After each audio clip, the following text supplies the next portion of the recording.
Hello guys, yes this side from Rudra academy. आज हम शुरू करेंगे डायरेक्ट और इनडायरेक्ट सेंटेंस, जिसको नरेशन भी बोलते हैं। क्लास 12 और हाई स्कूल के लिए मोस्ट इंपॉर्टेंट है, इसलिए बड़े ध्यान से देखिएगा।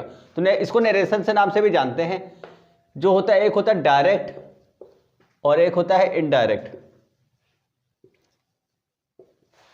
जब आप किसी से कोई बात बोलते हो तो वो आपका डायरेक्ट होता है, और वही व्यक्ति तीसरा जो कान लगा के सुन रहा होता है वो जाकर किसी और को बताता है, वो आपका इनडायरेक्ट होता है। तो इसको जैसे इसमें दो प्रकार होते हैं। पहला क्या होगा, जैसे लिखा Ram said to me comma inverted comma begin he is telling a lie comma inverted comma close. तो लिखा Rama said to me he is telling a lie. तो इसमें दो गया, एक होगा रिपोर्टिंग स्पीच, एक होगा रिपोर्टेड स्पीच। ठीक है, तो हम लोग का पहला रूल ये कहता है, रूल नंबर फर्स्ट ये कहता है कि हमारा ये वाला सेंटेंस हमारा किसका होना चाहिए, पास्ट का होना चाहिए, ना कि हमारा प्रेजेंट का हो, ना कि हमारा फ्यूचर को। सिर्फ हमारा पास्ट सेंटेंस में होना चाहिए। पास्ट इंडेफिनिट हो सकता है, कॉन्टिन्यूअस हो सकता है, परफेक्ट हो सकता है, परफेक्ट कॉन्टिन्यूअस हो सकता है, डजंट मैटर। बट हमारा किसका नहीं होना चाहिए, प्रेजेंट और फ्यूचर का नहीं होना चाहिए, प्रेजेंट और फ्यूचर का नहीं होना चाहिए। अगर ऐसा होता है, अगर प्रेजेंट और फ्यूचर का ये होता है, तो इसके टेंस में कोई भी चेंज नहीं होता है। प्रोनाउन चेंज होगा, टेंस चेंज नहीं होगा। तो सबसे पहले हम लोग क्या करेंगे, इसमें क्या है, सब्जेक्ट है, ऑब्जेक्ट है, और हमारा क्या है, वर्ब है। तो राम इनडायरेक्ट उसको क्या कर रहे हैं, चेंज कर रहा है। तो सेड टू किसमें बदल जाएगा, टोल्ड में, और मी को तो मी रहेगा। ये हमारा किस में आ जाता है, अफर्मेटिव में आ जाता है। जब हम लोग इसको अफर्मेटिव सेंटेंस में यूज करते हैं तो हमारा कॉमा इन्वर्टेड कॉमा हटकर एज ए कंजक्शन डैट का यूज करते हैं। रूल नंबर सेकंड, डैट का यूज। तो यहां पर क्या आ जाएगा, डैट। नाउ ही आपका पड़ जाता है थर्ड पर्सन। थर्ड पर्सन कैसे यूज करते हैं इसको अभी थोड़ी देर बाद बताता हूं। तो ही जो है वो हो जाता है थर्ड पर्सन, किसके पास जाएगा, नो चेंज, तो ही का ही रहेगा। इज हो जाएगा वाज में, टेलिंग का टेलिंग हो जाएगा, आ का आ हो जाएगा, लाई का लाई हो जाएगा। ये बहुत सरल होते हैं, इतना कठिन होता नहीं है, बहुत ही इजी होगा। आप थोड़ा ध्यान देंगे तो आपको बिल्कुल बारीकी से समझ में आएगा। तो कुछ रूल्स हम बता देते हैं। इसमें जो टेंस है वो प्रेजेंट वाले बिल्कुल किस में चले जाते हैं, पास्ट में। मतलब प्रेजेंट इंडेफिनिट चला जाएगा पास्ट इंडेफिनिट में, प्रेजेंट कॉन्टिन्यूअस पास्ट कॉन्टिन्यूअस में, प्रेजेंट परफेक्ट पास्ट परफेक्ट में, और present perfect continuous past perfect continuous में। और तुम्हारा जो होता है विल, जो होता है विल, वो बदल जाएगा वुड में। सेल जो होगा वो किस में बदल जाएगा, शुड में। मैं बदल जाएगा माइट में। ये इस प्रकार से चेंज होता है। तो हमारा अगर ये पास्ट में हुआ तब ये जाकर चेंज होगा, वरना चेंज नहीं होगा। अब हमारा अगला आता है कि इसमें सब्जेक्ट किस प्रकार से बदलते हैं। सब्जेक्ट किस प्रकार से बदलेंगे, यानी तुम्हारा जो रिपोर्टेड स्पीच का जो सब्जेक्ट होगा वो किस प्रकार से चेंज करते हैं। तो देखते हैं। ये तुम्हारा बचपन से आपने पढ़ा होगा, सन 1 2 3, कहीं ना कहीं तो पढ़ा ही होगा। सन 1 2 3 यानी कहने मतलब फर्स्ट पर्सन प्रोनाउन जो होता है, और जो सेकंड पर्सन होता है, और थर्ड पर्सन होता है। फर्स्ट पर्सन होता है आई और वी, सेकंड पर्सन होता है you, and third person he see it, और कोई भी एनी नेम, कोई भी नाम। तो तुम्हारा जो फर्स्ट पर्सन होगा वो तुम्हारा बदलेगा किसके अकॉर्डिंग, सब्जेक्ट के अकॉर्डिंग। सेकंड पर्सन बदलेगा किसके अकॉर्डिंग, ऑब्जेक्ट के अकॉर्डिंग। और थर्ड पर्सन एन ओ मतलब नो चेंज, ये चेंज नहीं होगा। बाकी तुम्हारा पॉजिटिव केस, सब्जेक्टिव केस, वो अपने अकॉर्डिंग टू आप जैसे प्रैक्टिस में लाएंगे वो आपको समझ में आ जाएगा। तो इतना आप नोट कर लीजिए। तो कुछ इसके एग्जाम्पल से समझते हैं। तो कुछ हम लोग लेते हैं एग्जाम्पल्स, ठीक है। तो पहले ही ले लेते हैं, पहला एग्जाम्पल लेते हैं। He said to me comma inverted comma begin he is, ही नहीं लगाते हैं, कुछ फर्स्ट पर्सन का लेता हूं।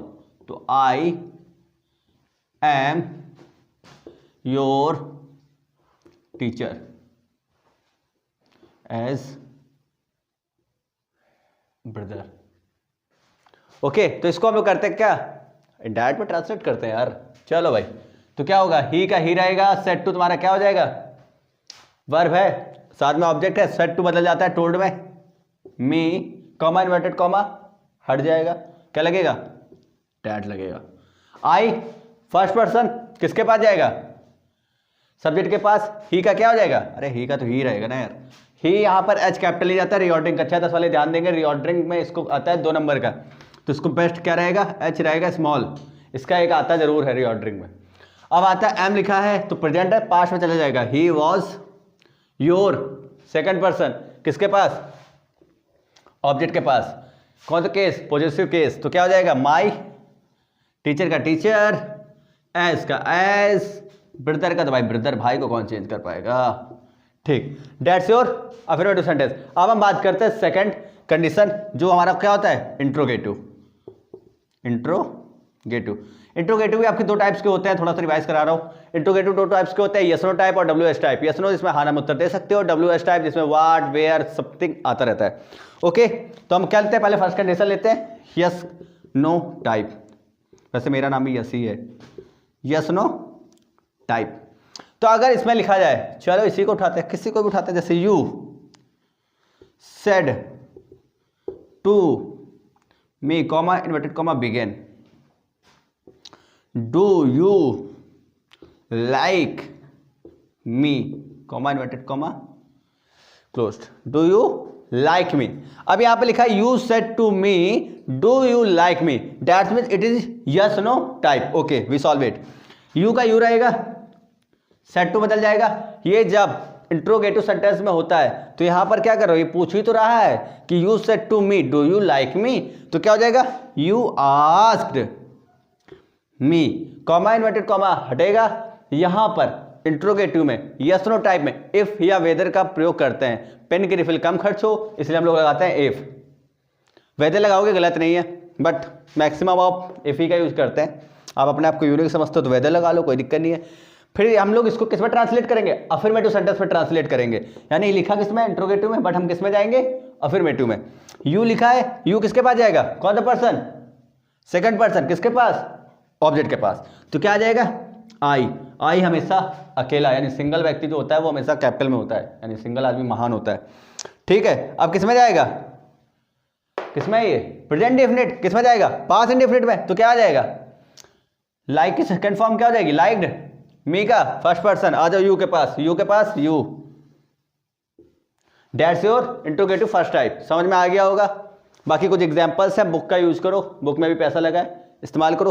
तो गाइस हम लोग शुरू करते हैं सेकंड सी का टाइप। तो हमारा क्या हो जाएगा? सेकंड टाइप क्या हो जाएगा? सेकंड टाइप हो जाएगा WH टाइप। WH टाइप इसमें कैसे लिखा जाएगा? लिखा है राम। राम नहीं लेंगे यार, राम जी बड़े पॉपुलर है। ठीक है, तो हम लोग लेते हैं, क्या लेते हैं? He said to Radha comma inverted comma where do you live. तो हम इसको करेंगे क्या? चेंज। पहला नियम सेड टू आस्क्ड में सेम एज इट रहेगा जैसे फर्स्ट टाइम में था, बस इसमें क्या होगा? कंजक्शन बदल जाएगा। जो आपका इंट्रोगेटिव प्रोनाउन है वही एज इट लिख जाएगा, यानी interrogative word is also your conjunction bro. ठीक है, तो फिर हम लोग क्या करेंगे? इसको चेंज करेंगे बिल्कुल सेम। इसको किस में चेंज करेंगे? अफर्मेटिव चेंज में ट्रांसलेट करेंगे। ओके, तो ही आस्क्ड राधा क्या हो जाएगा? वेयर का वेयर। आगे यू कितने, कौन सा टाइप? सेकंड। किसके पास जाएगा? किसके पास? इसके पास नहीं भाई, इसके पास जाएगा। तो राधा कौन? लड़की, तो क्या हो जाएगा? सी। डू लिखा है, कौन सा फॉर्म? अरे टेंस कौन सा है? टेंस कौन सा है? तो किसमें जाएगा? Lived. That's your second type. कुछ एग्जांपल्स अगली वीडियो में कराएंगे। आज के लिए इतना ही। ध्यान से पढ़ो, बोर्ड्स के एग्जाम के लिए all the best. Thank you very much.